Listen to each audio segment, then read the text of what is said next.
बस तू 4-5 संडे से लगातार बोल रही थी, 2 महीने हो गए तूने कान खा रखे हैं, एक बार जाऊंगा, हाँ चल आज तेरे कहने से चलता हूं। बहुत सारे लोग ऐसे आए होंगे, उनको पता नहीं चलेगा, उनका हृदय कठोर लगेगा, उनको लगेगा कि नहीं मैं वैसे ही आ गया हूं। नहीं नहीं नहीं, आप वैसे नहीं आए हैं, परमेश्वर ने आपको खींचा है। और ये कलाम में लिखा है, मैंने तुम्हें खींच कर बुलाया है। आमेन। और अगर आप परमेश्वर के प्रेम के द्वारा खींचे गए हो, अगर परमेश्वर के प्रेम के द्वारा आप खींचे गए हो, किसी दास के द्वारा नहीं, परमेश्वर के प्रेम के द्वारा, तो आपकी आत्मा, आपका मन आपको अभी बताएगा, आपकी गवाही, आपकी आत्मा गवाही देगी। और जिनकी आत्मा गवाही दे रही है वो आंख बंद करें और परमेश्वर से बात करें कि प्रभु मैं धन्यवाद देता हूं। प्लीज मैं आपसे विनती करता हूं कि सब आंख बंद करें, उसके बाद हम एक प्रार्थना करेंगे, क्योंकि परमेश्वर चाहता है कि जब आप मेरी संगति में आए उसे बहुत अच्छा लगता है। और हम सब परमेश्वर के द्वारा चुने गए हैं, परमेश्वर के द्वारा बुलाए गए हैं। जो पहली बार आए हैं वो भी परमेश्वर के द्वारा चुने गए और बुलाए गए हैं। अगर आप परमेश्वर के द्वारा बुलाए गए हो तो इस बात को आप हल्के में मत लें। आपने हल्के में नहीं लेना इस बात को। परमेश्वर की मोहर आपके ऊपर लग चुकी है, उसने सिलेक्शन किया आपका। स्वर्ग और पृथ्वी के मालिक ने आपका सिलेक्शन किया। आमेन। और अगर परमपिता परमेश्वर ने आपका सिलेक्शन किया, उसने अपनी महिमा के लिए आपको बुलाया। एक बात कहूंगा, बहुत सारी बेटियां अपने बाप के घर जब जाती है ना,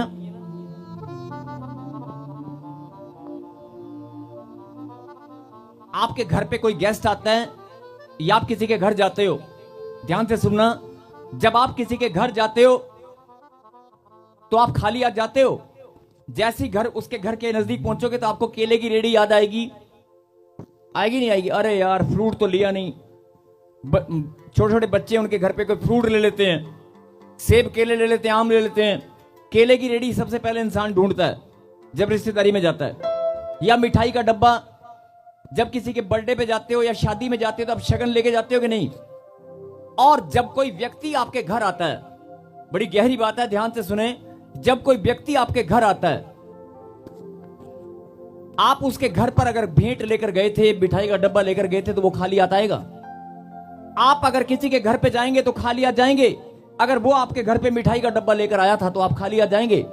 अगर कोई शादी में शगन आपके घर में डालकर गया है, आपके परिवार में कोई फंक्शन था, बर्थडे पार्टी थी, उसने बड़ा गिफ्ट दिया, तो जब आप उसके घर जाएंगे तो आप लेकर जाएंगे कि नहीं जाएंगे?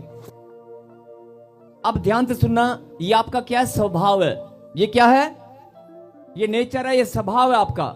लेकिन ये स्वभाव परमेश्वर नहीं आपके अंदर डाला है। बोला आमीन। आमीन। और गरीब से गरीब बाप भी, कोई दिहाड़ी मजदूरी करने वाला बाप हो ना, अगर कोई बेटी उसके घर आए ना, और बाप को पता है कि कल सुबह मेरी बेटी ने विदा होना है, वो जहां से मर्जी जुगाड़ मर्जी करके लाएगा, लेकिन अपनी बच्ची को खाली हाथ नहीं भेजेगा, हाथ में पैसे रख के ही भेजेगा। अगर गरीब से गरीब व्यक्ति भी हो, कर्जे में दबाओ, तो भी अपनी बच्ची को वो क्या करेगा? भेंट देकर भेजेगा।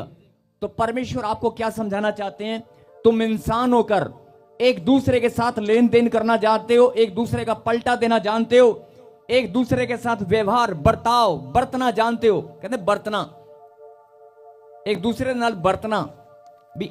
ये साडे कोल आए सीगे, ये वड्डा गिफ्ट लेके ऐसे असी भी जाना है, हुण सानू भी दे के आना पैना है। जब आप बरतना जानते हो एक इंसान के साथ, रिश्तों में, समाज में आप लेन देन करना जानते हो, तो परमेश्वर कहता है ये स्वभाव मैंने तुम्हारे अंदर डाला है, और तुम सब मेरी संतान हो। जब तुम मेरी महिमा के लिए मेरे पास आओगे, जब तुम मेरे पास आकर बोकर जाओगे, तो क्या मैं तुम्हें पलट कर नहीं दूंगा? तुम इंसान का पलटा देना जानते हो, मैं परमेश्वर हूं, क्या मैं पलटा देना नहीं जानता हूं? बोल हालेलुया। हालेलुया। तो इस बात को समझ जाओ कि अगर आप परमेश्वर के पास आए हैं, किसी इंसान के पास आप नहीं आए, तो आप खाली हाथ जाने वाले नहीं हैं। वो भी आपको आज आशीषों से भर के ही भेजेगा। आमीन। वो भी आपको ब्लेसिंग देकर ही भेजेगा। आमीन। लेकिन इंसान से गलती क्या होती है मालूम है? जब आप ब्लेसिंग लेकर जाते हैं तो रास्ते में जब आशीष लेकर जाते हैं तो वो आशीष ने फल लेकर आना होता है। आपकी ब्लेसिंग फलवंत होती है, किसी की 3 दिन बाद, किसी की सेम डे, किसी की 15 दिन, किसी की महीने बाद वो आशीषें फल लेकर आती हैं। लेकिन बहुत सारे लोग अपनी आशीषों को लेकर जाते हैं लेकिन उनको उन पर फल नहीं लगता, और आकर बोलते हैं कि हम आशीष लेकर गए थे लेकिन हमारा काम नहीं बना, हमारे घर में ब्लेसिंग नहीं आई, पता नहीं क्या बात है। आपको ये बात समझनी होगी कि जो ब्लेसिंग आप हर संडे लेकर जाते हो और जहां पर जाकर आप ब्लेसिंग को इकट्ठा करते हो, या जहां भी आप समेट कर रखते हो अपने हृदय में, अपने घर में, वो ब्लेसिंग इकट्ठा होकर परमेश्वर की योजना के अनुसार बहुत बड़ा फल लेकर आने वाली है। आमीन। वो आशीषें फलवंत होती हैं, कोई भी आशीष ऐसी नहीं होती जिस पर फल ना लगे। यस। आशीषें फलवंत होती हैं, आप भी लेकर जाएंगे, समय परमेश्वर के हाथ में है, आपकी भी गवाही बनेगी। आमीन। लेकिन सबसे पहले अपना मन खोलो, विश्वास करो। जो टूटे में, निराशा में है, जिनके पास संतान नहीं है बड़े लंबे समय से, जिनका मकान नहीं बन पा रहा, जिनको नौकरी नहीं लग पा रही है, जो बड़ा संघर्ष कर रहे हैं, अरे आप परमेश्वर के अभिषेक में आए हैं। ताजपुर चर्च में आने वाले, परमेश्वर के समीप आने वाले लोग खाली आज तक कभी कोई नहीं गया, आज आप भी नहीं जाएंगे। आमीन। और परमेश्वर ने कहा कि अगर तुम इंसान होकर पलटा देना जानते हो, एक दूसरे का पलटा देना जानते हो, तो मैं भी परमेश्वर हूं। अगर तुम मेरे पास जो बोकर जाओगे उसका पलट कर मैं भी प्रतिफल देने वाला हूं। आमीन। जोरदार ताली बजाकर धन्यवाद दें। हालेलुया।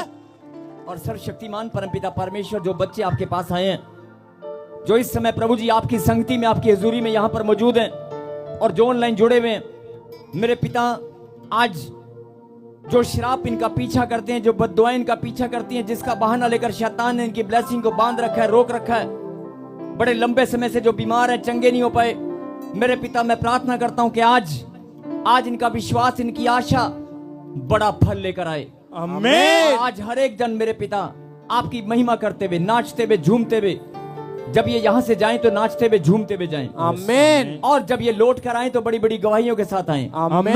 धन्यवाद पिता परमेश्वर, आज हम सबका इकट्ठा होना, जिन्होंने परमेश्वर के राज्य की सेवकाई के लिए भेंट और दशवांश को बोया, जिन्होंने आराधना किया, जिन्होंने प्रार्थना किया, मेरे पिता आज हर एक जन का बोना इनका प्रतिफल लेकर आए। आमीन। तेरे पवित्र नाम यीशु नासरी के नाम से मांगता हूं, बोला आमीन। आमीन। अगर आप प्रभु के घर में आए हैं, आपके लिए भविष्यवाणी होगी, आपका नाम लेकर हो सकता है भविष्यवाणी हो, इसलिए अपने मन को तैयार करें, प्रभु से मांगे परमेश्वर से, जो मांगेगा उसके लिए आज भविष्यवाणी होगी। यस, आमीन। कुछ गवाहियां हमारे बीच में सुनेंगे।